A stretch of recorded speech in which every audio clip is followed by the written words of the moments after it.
Welcome back to Level Construction. In this video, Logan's going to wrap up the remainder of the decoration static meshes. Alright, what we're going to do is take a look at the other room, the big slime room. We're going to start by adding some pillars over behind these girder pieces, just to fill in this open space behind these structural meshes. So what we'll do is we'll load up the static mesh browser, and we'll look for, I believe it's going to be LT support. Yeah, LT support. Let's scroll down to some of the organic pillar section, and we'll grab the very first one, org pillar 02. So I'll grab that mesh, and I'll go all the way to the floor and drop one in. Then I'll go and look in a top view, and let's scale this whole mesh up because it's kind of small to fill that area. So we'll bump its scale up to maybe 2, and then slide it back just a little bit, kind of center it up. And that's looking. Let's see, slide it back. Oh no, that's looking pretty good. Maybe just a little bit more, something like that. Now let's see what we're doing, or how this is looking for height. It looks like we need another one to match the height of the ceiling, so let me drag. And before I do, I'm going to jump my drag grid up to something higher, maybe 8, just since this is almost covering the entire height of the level here. So let me drag this up to duplicate and zoom in, and I have no idea where that other one is, so I'll very quickly grab both of these pillars, show only the pillars, and then I can quickly see that that's what we need to do for sticking them together. So let's bring everything back and see how this is looking. Now the only thing I don't like about this alignment is the top one just sticks straight through the ceiling. So what I'll do is I'll grab both of them, and then I'll slide them down until the top mesh is stuck just to the ceiling. So scroll into verify, and there we go. Because what I like about that is that way we see this nice beveled piece at the top.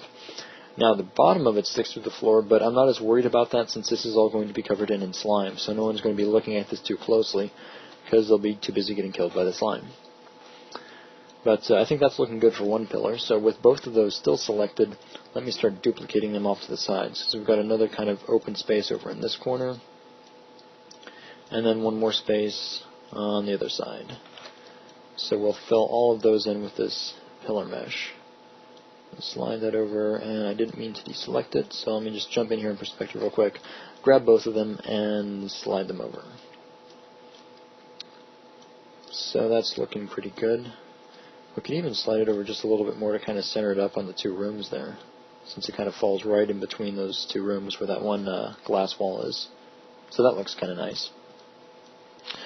Alright, next thing to take a look at is the 2 generators. These generators will be placed right in front of these walkways, but their height is going to be dependent on the height of the slime itself. So before I can place the generators, I need to place the slime sheet, the brush that will carry the slime material, so I can get an idea of exactly where the generators need to be placed. And before I create that sheet, I want to load up its necessary material in the generic browser. So I'm going to open up the package unliquid2. Here we've got unliquid2. Let's load that in, and let's also show material items so that we can see the material in unliquid2. The first one is SM Biowaste, and that'll work very nicely for slime. Alright, next thing I need to do is pull up a sheet builder brush and then bring up its properties. We're going to give this dimensions of 1024 by 1024. Then let me scroll way out so that I can see how it should line up in this room. Let me drag it over, zoom in, and line it up to this one corner. And that should have us aligned nicely to fill the area of the room. Now I'm going to jump to probably either a front or side. I think side will work in this case. And drag this brush down until it just touches the very bottoms of the walkways. I want to keep the slime level very close to the level of the walkway, since the player is going to need to be able to climb back out of the slime if they fall in. And the closer they are to the walkways, the easier that will be. So I'm going to line that. The walkways will actually dip very slightly into the slime, but that'll be hard to tell. So I'm going to leave them right at that level. And it might be nice to drop it maybe one below, but I'm actually going to put it stuck as close to the walkways. Yeah, I mean, you don't know. Up underneath it, there could be supports that are bolted all the way down to the floor, and they may be slime corrosion resistant or something. Right, right. So with this placed here, let me go and add this in. So I'll do Control A, add in this new sheet, and then we're pretty much done with the builder brush, so I could drag it out of the way and see what this is looking like. So Now I've got a nice layer of slime, and you can still kind of see under the walkway. It's still like the walkway's built right over the level of the slime. And now that we know where the slime goes, we can place the generator and its relevant supports. So let's go find the generator mesh. That should be an HU Deco 5, and let me also turn off materials, because now I want to go back to just seeing static meshes. So let's grab HU Deco 5 and scroll down, and we have motor 01, motor 01 underscore 01. I'm going to grab the second one, and we'll add that in right above the slime. And since I'm not sure where that is, I'll just add it in a top view. So I'll add actor, machine, and center it up a little bit. Now it's kind of small for that area, so let me bump its scale up to 2. And that fits a lot better. And after that, let me just kind of move it around a little bit to get it to center up. I want to make sure that it's centered along the center line of the walkway. And other than that, just moved off the edge enough to be right up against the back of the support system. Now, in order to get the height for this mesh, I need to have its support in place. So let me jump over to the LT Deco package in the static mesh browser, and let me look for a good support mesh. So if we scroll down, there's the podium scorpion mesh. Should work nicely here. And I'll add it in the top view as well, just so that it's a little bit easier to line up. So let me center it, and its default scale is working nicely for our scaled up generator. And what I want to do now is find the level of the slime, which it looks like it's resting directly on the slime. Let me find, maybe a front view will help out with this, and it is resting directly on it. What I want to do is move it up maybe, we've got a drag grid of 8 currently, either 8 or 16 units. Let me go with 8 for the time being. Just pull it up 8 units off the ground. Now let's see how that's looking. I think that's looking pretty good. Now we know where to put the generator mesh, so we can snap it down just to the very top. And let me show only both of these meshes just for a second so I can see that our snapping distance is there. Bring everything back. And now I want to add one final piece to the support so that if anyone does jump into the slime and sees this area, add some mesh to fill in this empty space so it looks like there's something holding up the generator support. So let me jump back into the static mesh browser, and still in LT Deco, let me grab the steam vent again, the SM Vento 1 mesh. And I'll add it in the top view as well, right next to the generator. And it's going to need to be scaled up a little bit. Let me see where this is lining up over here. As a matter of fact, let me also, for the time being, hide some stuff out. So I'll grab the generator, the support, and that new steam vent, show only these actors, and now it should be easier to line everything up, because I can go ahead and center this guy up. And if we go and jump below it, let's see, we're looking at the bottom of it there. So let me scale it -1 in Z, so we can see the bottom and point that side down. Then we can snap it to the underside of the support and scale it up. First, let's scale it up overall, maybe to about 5. It scales out to the side, and that's not quite enough to make it to the edge, so maybe 5.5, and that's looking good. Now, I also want to scale it up a lot more in Z so that it reaches the floor. Maybe if we hit a scale of maybe -5. That almost reaches, maybe -5.5. Closer, maybe -5.6. Alright, maybe -5.8. Yeah, let's try that. 5.8. Almost, but so close that, I mean, we could almost call it there. I'd just give it a -6 for the whole thing. -6. And yeah. And there, that's close enough. Alright. Let's bring all of our other meshes back and see what this is looking like. Let me see, the generator mesh kind of has these things on the front that are sticking off of it a little bit. I don't know if I'll worry about those too much. I could move the entire thing. They could be little drains that simply drain out to the slime. Right. More importantly, let me look at how these are connecting here. We've got this mesh connecting into the floor piece, and I kind of like the level that it's doing that at, because that way it looks like it just kind of blends in. Yeah, and it looks like there's a reason for that catwalk to be there. You're going to walk up to it to service it. It looks like it plugs into it. We've kind of got the 2 little pipe lines on the side that run into it, so I think that's looking pretty nice. So with those 3 pieces in place, I could grab all of them and duplicate them to the other side. So we'll go into a top view and drag them over. Let me zoom in a little bit so I can make sure that I center this up along with that walkway. And then it's still fitting very nicely into that half circle of meshes. And it looks like it fits very nicely into this catwalk as well. Very nice. So I think that takes care of the 2 generators for this room. Cool. So the next thing we want to look at are some vents to place along this empty wall over on the side, maybe even one above this doorway. Now the vent mesh I'm going to use is inside of the LT floors package. If we give it a second to load up LT floors, we should have maybe near the top more. Let's scroll up a little bit, and there we have SM Duct 01. Let's grab that mesh, and let's add it to one of the walls over here on the side.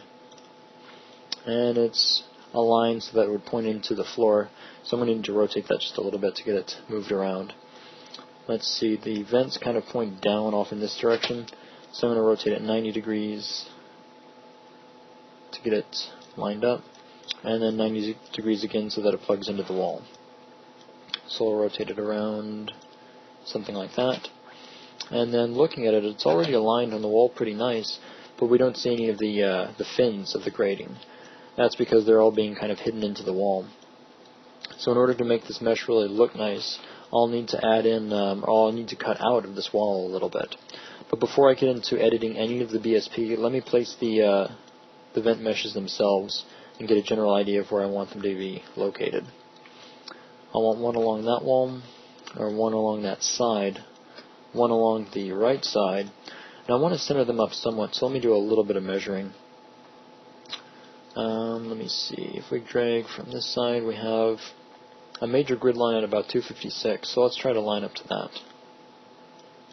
On that side, 256 on this side is a little bit too far. I should probably drop my drag grid a little bit for measuring, but let me get that. And there's another major grid line, so let's slide off to the side here. That's kind of putting the meshes a little bit too far out to the side, so let me pull them in maybe 16 units in on that side, and maybe 16 like that. That kind of evens it up a little bit. Let me also duplicate this mesh over to the other wall above the doorway. So we'll drag this down just above the other doorway, rotate it around so that it fits into the wall,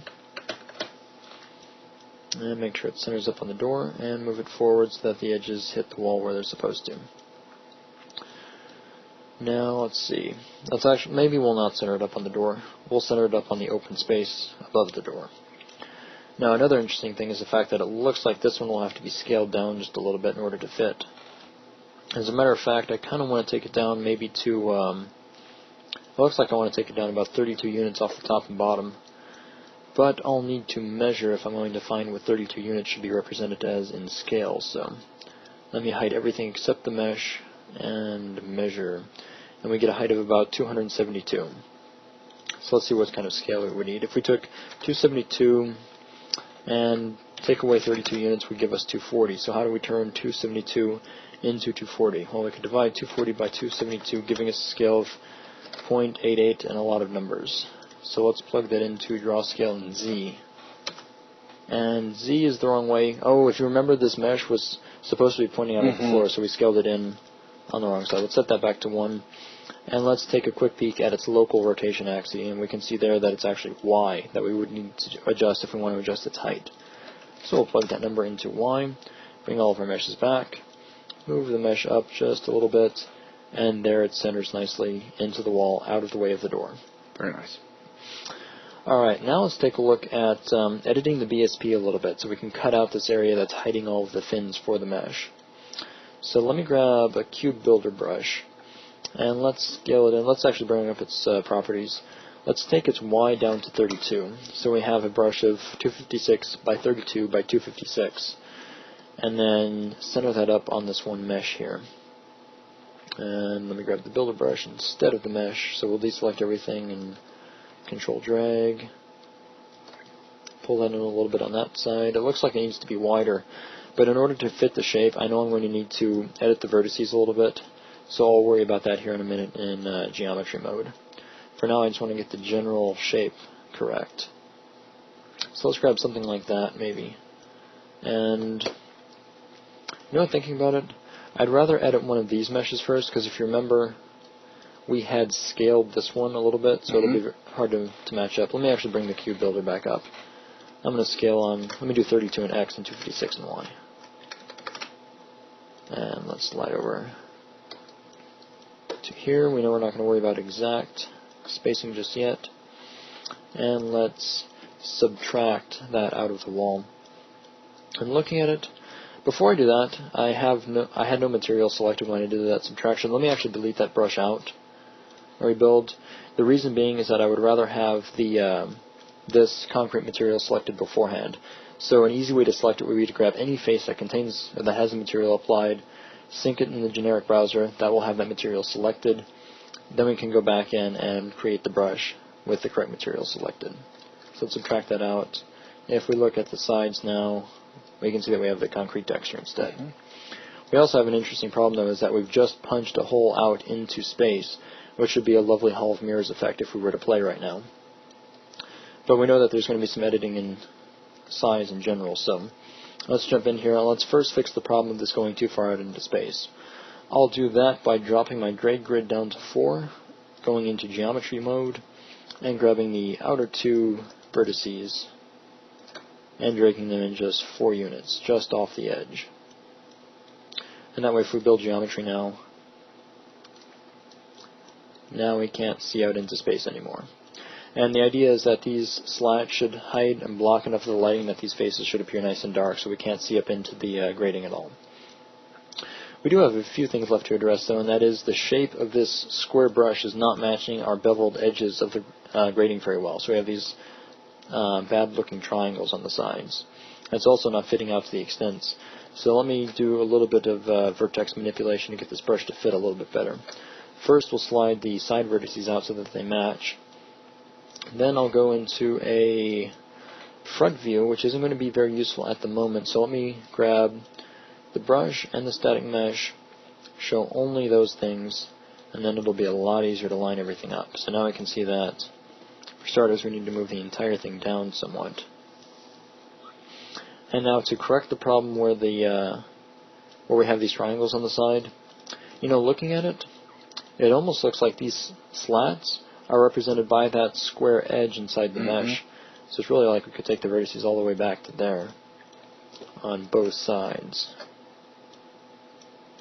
and then not have to worry about the problem of the triangles on the top. Let me zoom in here. Maybe a little bit anyways. Yeah, they need to be dropped down just a little bit. So what I'll do is I'll select the vertices on the top, drop them down till they're just inside the mesh. And it looks like it's actually above the slats anyway, because there we have the contour of that top piece. So we're still good. We still have the entire area cut out for the little slat pieces. Let me catch the bottom vertices as well, because they're kind of sticking out of the mesh. So we'll drag them up, maybe to about there, where they're just inside the mesh. Rebuild geometry, and looks nice. All that's looking really nice. All right, let me bring all of the meshes back. Let me jump back into camera mode now, and let me duplicate this brush to the other vents. So we'll zoom out a little bit. Let me see if I can get away with turning my drag grid back up to 8.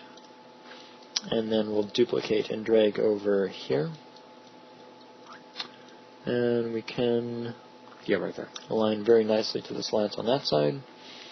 And then duplicate again. This time we'll rotate so that it fits the vent on the adjacent wall. Zoom back in, and we'll line this brush up. So there's the sides, there's back into the wall. Now if we remember though, this brush had a little bit of scaling applied, so if we build now, we'll have 2 problems. 1, it doesn't look like it's aligned perfectly, and 2, it's too tall. So let me grab a side view, the subtractive brush and the mesh itself, and show only those actors, and then we'll vertex edit this brush until it fits. It looks like the top is doing well, but the bottom needs to be fixed up a little bit to fit inside the mesh. So maybe just inside the corners there will work. So let's jump back into camera mode, show all of our actors, and build geometry.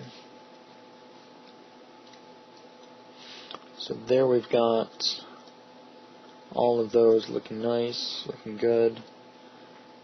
And that's looking really nice for the vent meshes. Cool. So let's see. Next, let's drop down to the lower level in this room, and we've got the level below that also has a bunch of barren walls.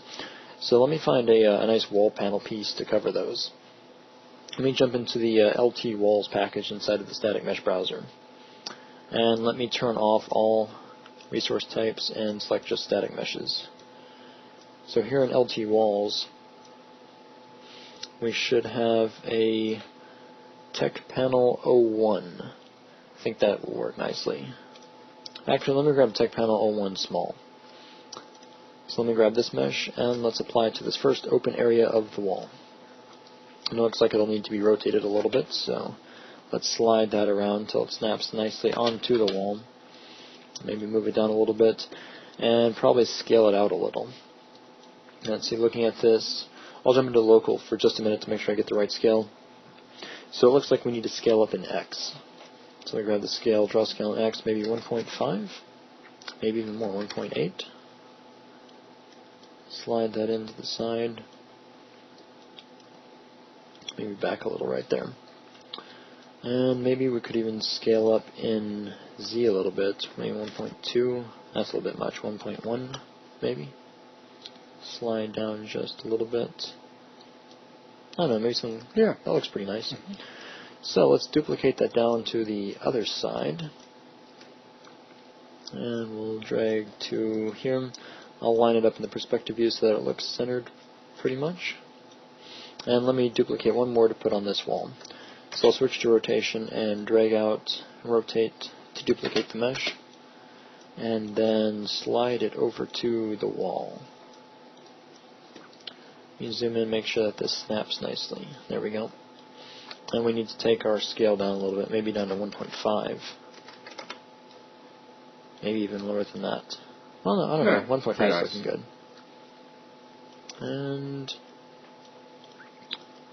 there we go. That adds a nice bit of detail to all of those walls. So we've got vents, we've got walls, and I think that's looking really nice for this room. Okay. And that leaves just one piece. There is a nice neon-style sign that I want to add between the two rooms over this glass wall. So I want to jump into LT Deco one last time. And inside of LT Deco there should be a Leandri Research Complex sign, LRC sign 01. So let's grab that sign and drop it in right over these walls. So I'll add the sign. It's already oriented in the correct direction, so let's drag that down just a little bit. And let's see what view would be most useful. Probably the side view.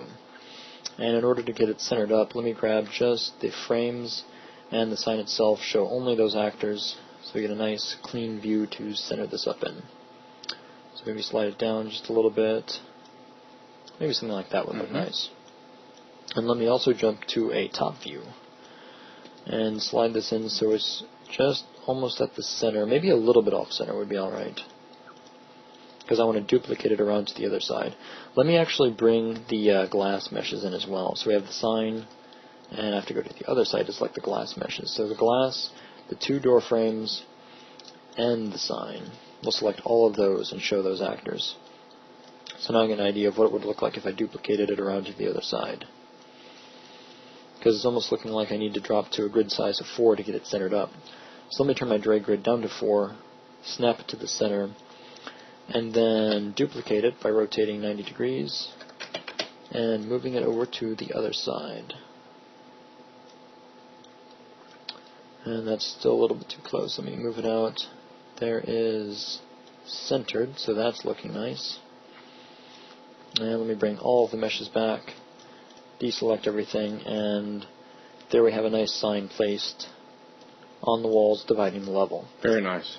And that's, I think, everything that we need for the decoration meshes for this level. Okay, of course not including the decorations that are actually going to be the lights. So we've got more static meshes to add into this level. The static meshes that will represent the actual light fixtures, and we will start on that along with lighting in the next video. So that's going to wrap this video up. Thanks a lot.